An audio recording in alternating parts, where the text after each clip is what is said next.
La personne que je vais donner la parole, il s'appelle Éclaireur Pro Vérité, je crois. Il n'est plus à présenter. Tapotez pour lui, partagez, envoyez-lui des cadeaux s'il vous plaît, parce que le débat serait de haut niveau. Tapotez et partagez. Si vous voulez être édifié, c'est celui-là même qui est là. Donc, tapotez et partagez s'il vous plaît. Est-ce que Papa Éclaireur est là? Bonjour chère mère, comment allez-vous? Je vais bien. Merci Papa et allez-y pour votre prise de parole. Ok, vraiment merci à vous et merci à toute la plateforme Soma. Et moi je voulais interagir avec Monsieur Emmanuel s'il le veut. Bonsoir Monsieur Emmanuel. Bonsoir monsieur. Comment allez-vous? Très bien, vous le voyez? Oui, je le sens, vraiment. Et c'est quand est-ce que vous allez organiser la marche? Vous avez mis quoi là? Vous voyez bien le titre qu'elle a là? Non, si vous pouvez le dire pour qu'on puisse faire passer le message ensemble, ça sera quand? C'est pas moi qui ai programmé la marche. Ok, mais vous en avez tellement bien parlé et j'aimerais savoir, est-ce que vous avez un document, parce que je vous ai écouté, est-ce que vous avez un document officiel où le gouvernement a dit qu'ils sont contre la marche? Non, je m'en tiens seulement... Okay, non, allons doucement. C'est non, la réponse est non, n'est-ce pas? Ok, oui, c'est non. Ok, il n'y a pas de problème. Donc, de suite là, maintenant, cette marche, au vu de ce que vous avez dit, je vous ai écouté pendant 2 heures du temps. Est-ce que vous serez prêt à être à cette marche, puisque vous invitez les gens à sortir? Est-ce que vous serez prêt à être à Abidjan pour cette marche? A-t-on besoin de ma présence à Abidjan pour la marche? Oui, parce que quand vous invitez les autres, non, allons doucement. Quand vous invitez les autres, vous avez traité les gens de lâches, on vous a bien écouté. Est-ce que vous ne pensez pas que votre présence est utile à Abidjan, puisque vous dites aux autres de sortir? Pourquoi vous-même vous ne pouvez pas sortir? Expliquez pourquoi vous ne pouvez pas sortir. Et dites-moi, depuis quand j'ai prononcé le mot lâche? Vous avez dit aux gens ici que ce sont des lâches. Vous avez dit ça à V, à Bonheur, et vous avez dit ça à Frenchman, que ce sont des lâches qui se cachent sous des profils et qui n'ont pas le courage de montrer leur visage. Là, je l'ai dit, oui. Voilà, justement. Donc, je suis d'accord avec vous que ce sont des lâches. Donc, ça veut dire que c'est vous qui devenez le courageux. Et vous avez dit que cette marche-là, elle se fera. La question que je pose, est-ce que vous serez à cette marche? C'est la question que je pose. Je n'ai pas besoin, on n'a pas besoin de ma présence. Et qu'est-ce qui prouve qu'on n'a pas besoin de votre présence? On n'a pas besoin de ma présence parce que les opposants, nous sommes nombreux. Il y a des millions, des milliers en Côte d'Ivoire. Justement. A-t-on besoin de ma présence pour cette marche? Justement, c'est ce qu'on est en train de vous expliquer. Il n'y a pas meilleure explication que de passer à l'acte. La Côte d'Ivoire a besoin de vous, Monsieur Emmanuel, pour être sur le terrain. Est-ce que vous serez là-bas? C'est la question que j'ai posée. Si c'est non, vous dites non. Je vous dis non. Ok, non, ça va déjà, ça va, c'est bon, on a compris. Donc, vous voyez, chers parents, quelqu'un qui vient jouer le courageux du clavier, quelqu'un qui veut inviter les enfants des autres, mais il vient de vous dire que lui, il ne va pas être là-bas pour affronter la mort avec vous. Donc, ceux qui veulent sortir là, sortez. Décide, je lui ai demandé. Non, calmez-vous. Ça ne marche pas avec moi. Ça ne marche pas. Non, laissez. Ça ne marche. Calmez-vous, ça ne marche pas avec moi. Je vais vous marquer méthodiquement. On continue le jeu. Vous avez dit que le RHDP n'a rien fait. On sera d'accord avec vous. Le RHDP qui n'a rien fait là. Vous avez dit qu'il a fait du goudron. Vous avez dit que le RHDP, tout le monde a entendu, hein, que le RHDP a endetté la Côte d'Ivoire de 42 milliards de francs CFA. Est-ce que vous pouvez donner la source des 42 000 milliards? Est-ce que vous pouvez dire, voilà là où vous avez enlevé l'information? Monsieur Emmanuel, nous sommes dans une causerie. C'est un dialogue. Je ne vais pas me prêter à cet exercice parce que si vous avez le droit de me poser des questions et que moi je suis... moi je suis un ignorant. Vous à parler, moi je suis... Je ne me soumets pas à cet exercice. Voilà. Parce que... Vous avez la parole. Il n'y a pas de problème. Dites ce que vous avez envie de dire, vous allez... Voilà. Tu vois le B52 Frenchman là? Je ne suis même pas son petit frère, c'est mon père. Mais c'est son enfant qui est venu pour te mater devant tout le monde. Toi, tu n'as pas un plus lâche que toi. Il n'y a pas un homme plus indigne que toi. Pour être indigne, il faut demander aux autres de faire ce que toi, tu n'as pas les couilles de faire. Et il n'y a pas une indignité qui est plus caractérisée que cela. Il n'y a pas quelqu'un qui est plus stupide que toi. Parce que la Côte d'Ivoire est l'un des pays aujourd'hui qui a un des taux de gestion des plus corrects. Il faut aller le 31 mars 2025. Tu t'en vas regarder dans la direction générale des finances. La Côte d'Ivoire, le taux global de notre dette est de 31 674,7 milliards de francs CFA. Donc vos conneries que vous dites là, c'est le fils qui est venu défendre son père. Je suis le fils du B52 et je suis venu pour attraper ta queue, tirer sa puis mettre dans ta bouche devant tout le monde. Tu as vu que toutes les questions que je te pose, tu avales ton pénis, tu avales ta queue parce que tu ne peux pas répondre. Bande d'idiots, de ratés, de pourritures que tu sois. Vous pensez que vous êtes mal élevé? Être mal élevé là, ça ne s'enseigne pas. Et je suis monté spécialement pour toi. Les autres s'amusent avec toi. Si c'était ce que tu prétends être, une pourriture comme toi, qui vient saboter la qualité du débat, donne maintenant la preuve où tu as enlevé les 42 000 milliards. Parce que quelqu'un qui a un déchet social comme toi, on vous raconte des choses, vous venez pérorer. Moi, je suis en face de toi. Tu dis que tu es courageux. Votre marche là, si vous sortez des lâches comme vous là, on va vous mater. Ça, c'est un. Le gouvernement ne veut pas que vous marchiez parce que vous êtes populaire. Mais je vais te rappeler que ton Chakadjan là, il n'a même pas été capable de connaître ce que c'est que la Constitution. Il lui-même, il a dit qu'il ne connaît pas la Constitution. Il a dit qu'il ne connaît pas le code électoral. Il est venu dire devant tout le monde le 7 février 2025 que lui, il a la double nationalité. C'est un étranger, des indignes comme vous, des enfants qui ne connaissent pas leur père et qui veulent que la Côte d'Ivoire leur revienne. Ça, on ne va pas vous le faire. Si les gens ont été par politesse courtois avec vous pendant des années, c'est terminé maintenant. Et là, on va continuer. Si tu ne sais pas, je vais te rééduquer proprement et ça sera gratuitement. Mais d'abord, je vais te rappeler ce que c'est que la gestion du PDCI. Si tu es vraiment un garçon, c'est dans la bouche de qui on a entendu qu'il ne faut pas regarder dans la bouche du grilleur d'arachide. C'est Félix Houphouët-Boigny. Le père des corrompus, le père de la corruption s'appelle Félix Houphouët-Boigny. Le PDCI que tu dis que tu soutiens là. Le père de la corruption et de la malhonnêteté financière à la tête de l'État s'appelle Félix Houphouët-Boigny. On va vous dire sa propre sans état d'âme. Maintenant, si tu ne le sais pas, je vais encore te le dire de façon très concrète. Le 20 juillet 1977, Oufou était obligé de chasser Bédier du gouvernement pour détournement de fonds. Tous les complexes sucriers qui devraient être de Borotou jusque dans le nord de la Côte d'Ivoire, là, ils ont détourné ça. Et avec la complaisance de Félix Houphouët-Boigny. Je vais te rappeler, ce Félix Houphouët-Boigny là, on a créé les chaînes avions. C'était des supermarchés pour faire employer des Ivoiriens. Mais des fils de lâches et d'indignes comme toi, Emmanuel, là, on vous a donné ça cadeau, mais vous avez fait tomber 150 supermarchés.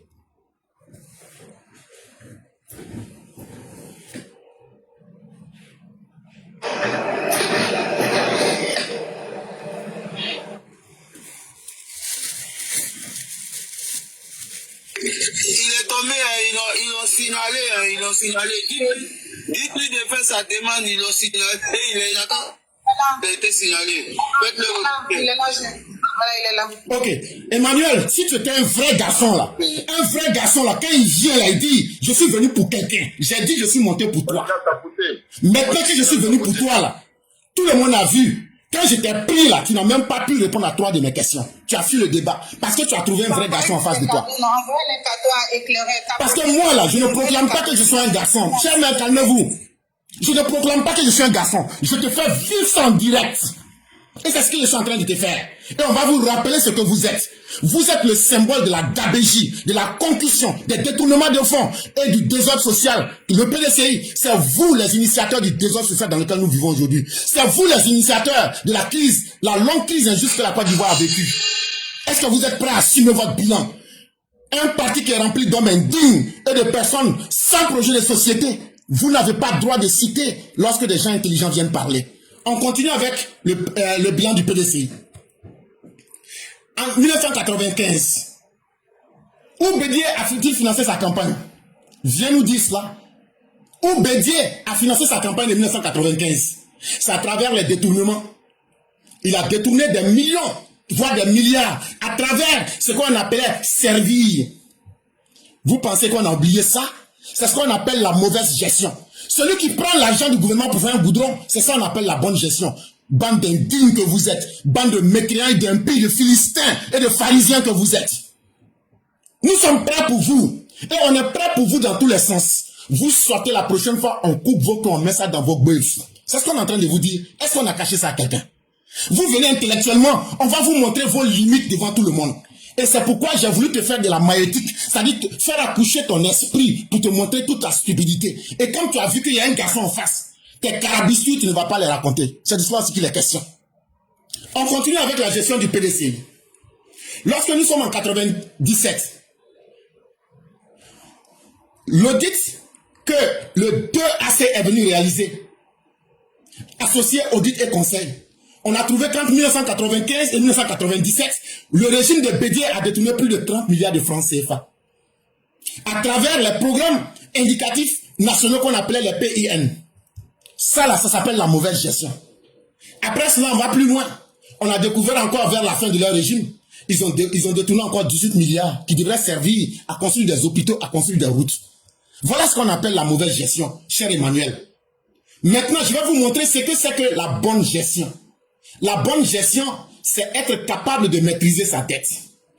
Et quand tu tapes Direction Générale des Financements, la dette de la Côte d'Ivoire, le 31 mars 2025, la dette publique de la Côte d'Ivoire s'élevait à 31 674,7 milliards de francs CFA. Est-ce que ça, c'est pas clair? Est-ce que ce que j'ai dit là, est-ce que c'est de la fabrication? Et quand tu parles, on sent que tu es un alcoolique. On sent qu'à la place de ton cerveau là, c'est l'alcool qui est dedans. Et donc fais beaucoup attention. Parce que des gens intelligents t'écoutent. Et on va te dire ce que tu as en réalité. Vos propos d'idiots de la scène ne passeront plus. Mais je vais aller plus loin pour te démontrer encore ce que c'est que la gestion du président Alassane Ouattara. Je te prends et on va à Londres. Le 26 novembre 2024, la Côte d'Ivoire reçoit le meilleur prix gestionnaire des dettes souveraines au monde. Dans tout le monde entier, là, il n'y a aucune ça. On prend les plus grandes compagnies du monde comme UBS, comme JP Morgan, comme BlackRock, comme BNP Paribas, comme toutes les bourses du monde là. Il y a une agence qui est là pour les récompenser.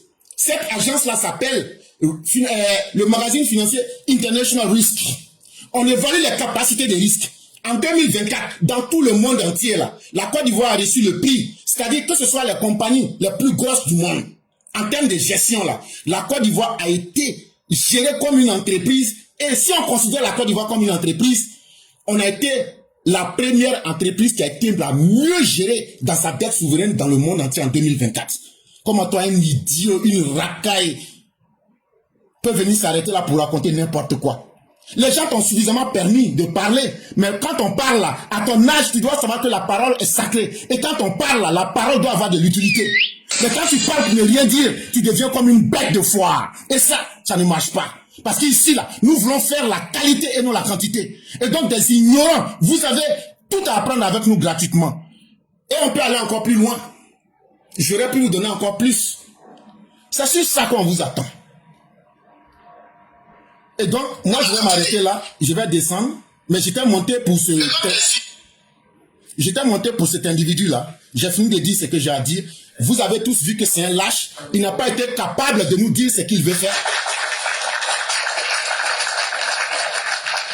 Parce que le soulèvement dont il parle là, vous n'allez pas trouver des gens qui ont les bras croisés. Nous là, quand Bédier, Babo, on déconnait là, on vous a enlevé et on vous a remis en votre plus simple expression. En mathématiques, on appelle ça la factorisation. On vous a factorisé. Des gens qui étaient des commerçants, des gens qui étaient des cultivateurs de coton, on est venu, on a dit votre injustice ne passera pas. Votre ségrégation ne passera pas. C'est de cela qu'il est question. Vous, parce qu'aujourd'hui, l'État veut être correct pour tous les fils et toutes les filles de la Côte d'Ivoire, vous trouvez que c'est une injustice, vous allez la vivre dans votre chair et dans votre esprit. Votre facilité que vous et vos pères, vous avez voulu utiliser pour toujours être à la tête de l'État, pour bien vivre, c'est terminé. Tu vas mourir en Europe. Tu vas crever en Europe. Et tu vis de l'aide sociale, tu vis du RSA. Tu es un chômeur chronique et tu n'es pas intelligent parce que quelqu'un qui travaille là, il ne peut pas parler comme tu parles. Quelqu'un qui parle, qui respecte la souffrance des autres, ne peut pas dire que quelqu'un qui fait du goudron ne travaille pas. Tu es un chômeur, tu ne peux pas connaître le travail des gens. Et donc c'est facile que tu puisses sortir ça de ta bouche avec les effets des intoxicants comme l'alcool. Voilà ce que tu es en réalité. Et donc ça suffit. tu n'as pas le niveau du débat. Et donc, tu n'es bon que ici à apprendre. Et donc, chers parents, je vais m'arrêter. C'était pour ça que j'étais monté. Et vous avez tous vu, s'il était vraiment courageux, il n'a même pas lui-même été capable de me donner la date en face. Parce que cette date-là, si vous sortez là, vous allez trouver des vrais garçons devant vous. Et c'est que vous, ce sur quoi vous comptez là, vos bouches là ne peuvent pas inquiéter quelqu'un. Vous étiez au pouvoir, vous aviez les armes, vos bouches, vous parliez, mais ça n'a pas inquiété, on vous a enlevé au pouvoir. On vous a fait tomber méthodiquement comme des fruits pourris. Donc ce n'est pas maintenant où vous êtes devenu de la racaille amaigrie intellectuellement et dans tous les sens que vous pensez que vos promesses à la con vont nous impressionner. Le jour que vous serez prêts, on vous attendra. Mais moi je tiens à te le dire, cette marche n'aura même pas lieu. Ça là, ça va te faire mal, ça va te piquer dans ton anus pour sortir dans ton cerveau. Mais je vais te dire, cette marche là, elle n'aura même pas lieu. Mais dites merci au gouvernement. Parce que le jour que vous allez réellement sortir comme des garçons là, on va vous mater d'une manière que vous n'avez jamais imaginé. Même vos spermes là, on va chercher là, dans l'histoire de l'humanité, on va plus retrouver. C'est ce qu'on vous dit. Vous pensez que les gens vous aiment, mais il y a des haineux qui sont là comme moi aussi qui ne vous aiment pas. De la manière vous avez de la haine à revendre là, nous on a la capacité de tout encaisser et de revendre aussi. On est là, on vous attend. Vous pensez que c'est dans la rue on gère un pays? Dans la rue là, vous avez pris le pays pendant 10 ans. Toujours, blé goudé dans la rue, ça vous a amené où? Et tu n'es même pas capable de t'assumer. Un indigne comme toi. Je sais très bien que tu es un gore. Mais comme tu as dit que tu es PDCI, je m'en fous. Je mets la balle dans le PDCI. Ça, c'est le problème des gens du PDCI. Vous êtes fiers de vous faire diriger par un Sénégalais? Vous êtes fiers d'être dirigé par quelqu'un qui a fait des détournements de fonds? Vous êtes fiers de quelqu'un sur qui il y a des poursuites judiciaires aux États-Unis? Dans l'affaire des retraites des gens? Vous êtes fiers en tant que PDCI de vous faire gouverner par quelqu'un qui allait mentir dans la bourse ici pour venir mentir et tromper des Chinois? Vous êtes fiers d'une telle personne? Vous êtes fiers de quelqu'un qui a pris une bonne Elena Ionescu, l'a fait travailler et refusé de payer son salaire? Vous êtes fiers d'un tel individu? Nous les Ivoiriens là, nous on n'est pas fiers d'un lâche. Nous on n'est pas fiers des indignes comme vous. Et c'est ça que je suis venu te dire en face. Et si tu es un garçon là, faut ouvrir le micro et puis tu vas parler. Donc là, va te rééduquer. À ton âge, c'est une honte. À ton âge là, c'est une honte que tu réfléchisses comme caca de chien. Même si toi-même tu n'aimes plus ta vie, que tu te détestes toi-même là, faut craindre pour tes parents qui sont restés au pays. Parce que les conneries que tu es en train de débiter de ta bouche là, les conséquences, il n'y a rien qui prouve que ça va louper tes maudits parents qui sont au pays. Vous pensez que c'est vous qui êtes malade, c'est vous qui savez parler mal?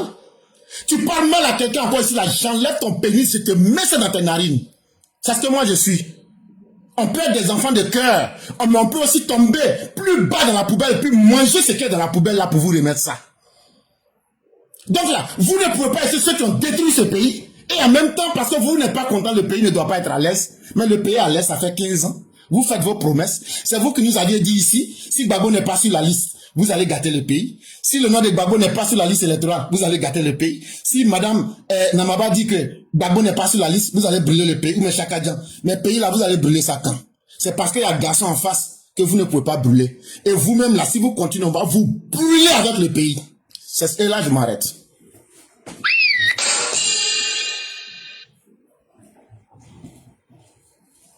Ok, merci beaucoup, papa éclaireur.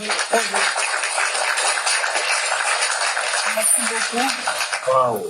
Waouh. Maman Kimiyako. Maman Kimiyako. Maman Kimiyako. Papa, Waouh. face comme là, tu me connais, hein? Éclaireur pro-vérité. Ah, non. Côté intellectuel là, il y a son Noussia même qui est à côté. J'ai fait mon micro, maman. Ça dit, moi, mais j'étais prêt à venir sauter sur tête d'Emmanuel. Avec RSA là, mais Emmanuel excuse-moi, bonheur. Éclaireur nous a arraché les mots de la bouche. Je te dis que moi-même là. Quand tout s'est monté pour lui, et puis il a tout dit. Ah, vieux père éclaireur. Tu as tout dit. Je suis désarmé. C'est pas le problème. On va c'est bon. Bon, c'est bon comme ça. Laissez mon invité, il va réfléchir un peu. Il va respirer un peu. On dit pas c'est l'ambulance. Maman Kimiyako. Là, c'est l'ambulance. Il va jouer les tirs. Ne tirez pas sur l'ambulance, s'il vous plaît. Ne tirez pas sur l'ambulance. C'est indécent. C'est indécent, ça. On fait pas ça. Voilà, c'est indécent. C'est inhumain même d'ailleurs. Je suis là, je transpire jusqu'à il dit, mais comment je vais ouvrir mon micro pour parler maintenant? Adama. Éclairé, je t'ai remarqué. Je vais Le 28 là aujourd'hui, à ce moment, il faut écrire pour déposer un boss. C'est fort. Putain de merde. Mais attendez, c'est le cardio. Depuis que je suis là, je n'ai jamais vu un opposant qui a le cardio comme Emmanuel. Malgré tout ça, hein, il est là. Il n'a même pas ouvert son micro. Il est là. Hein? Emmanuel, est-ce que vous êtes avec nous? Non, Emmanuel, maman, il n'a pas cardio. La honte fait ça, il n'a pas cardio. Je suis là. C'est pas mon temps de parler. Moi, je m'étais. Il n'a pas cardio. il est là. Non, attendez, s'il vous plaît. Je vais mettre applaudissements pour M. Emmanuel parce qu'il a le cardio. Il bouge pas, il est là. Voilà. C'est comme donner à lui. La honte fait ça, hein. Ça, c'est pas cardio. La honte fait ça. La honte fait ça, il a honte. Non, il a honte. Ils ont pris son mon invité. Voilà, Dream a l'envoyé cadeau. Dream a fort. Dans sa bouche. Dream a fort. Voilà, a fermé, papa, a fermé tout ça. Mon invité, il est trop fort. Maman, à Foroglini, au Kado Adala. Mais vous les garçons, les papas, calmez-vous, hein? Tapotez allons à 200 000 cas, s'il vous plaît. Drima, merci beaucoup. Là, c'était ma place à Ragnar. Lui aussi, il est sans de sa dame. Je pense. Ça, c'est un tellement de manière. Ragnar, faut monter. Ragnar. La fédération 10 minutes, parce que DS est là, Ragnar va monter. Précis déjà. Pensez à la DS, non?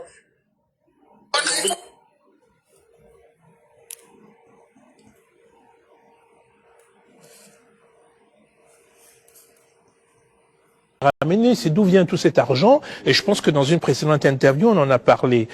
Récemment, la Côte d'Ivoire a eu un allègement de sa dette extérieure. Oui. Beaucoup de gens disent que c'est vos amis, vos anciens collaborateurs du FMI qui ont souhaité vous faire plaisir. En tant que banquier, je peux vous dire qu'en matière d'argent, il n'y a pas d'amitié. Est-ce que vous pouvez d'abord m'expliquer, me donner le chiffre exact du montant de la dette de la Côte d'Ivoire et m'expliquer le mécanisme, pourquoi 3,1 milliards ou 4 milliards dans la globalité et pas la totalité? Il faut mériter ce que l'on vous donne. C'est comme la vie, quand on travaille, mais pourquoi on est il n'y a pas d'amitié, mais la Côte d'Ivoire obtient cet allègement 13 mois, alors que d'autres pays se battent depuis 24 parce ou 36 que vous mois. avez un ancien directeur général adjoint du Fonds monétaire à la tête de ce pays, qui a pratiqué la macroéconomie, les programmes d'ajustement, les programmes de restructuration, quasiment sur tous les pays africains, du nord au sud, de l'est à l'ouest, etc. Donc, nous savons ce qu'il faut faire. Et nous avons fait ce qu'il y avait lieu de faire. Que ce soit en matière de gestion budgétaire, que ce soit en matière de gestion macroéconomique, en matière de restructuration des entreprises, et ainsi de suite. Donc les 12 milliards sont exacts comme chiffre, monsieur le Président? C'est 12 000 milliards, en fait. L'allègement, ça c'était au début. 12 milliards de dollars. Maintenant, les choses se sont améliorées. Nous sommes à 6 000 milliards. Et l'allègement porte sur 2 200 milliards. Il nous restera encore à peu près 3 000 milliards de dettes, mais essentiellement sur le Club de Paris, c'est-à-dire les banques commerciales et autres. Mais là, nous allons également négocier. Savez-vous que au moment de la crise post-électorale, la dette de la Côte d'Ivoire se vendait à 5% de sa valeur. Aujourd'hui, cette dette qui est sur des marchés parallèles, secondaires, se vend aujourd'hui à 75% de sa valeur. C'est vous dire en un an que la confiance est revenue. Et c'est un élément important de toute politique économique.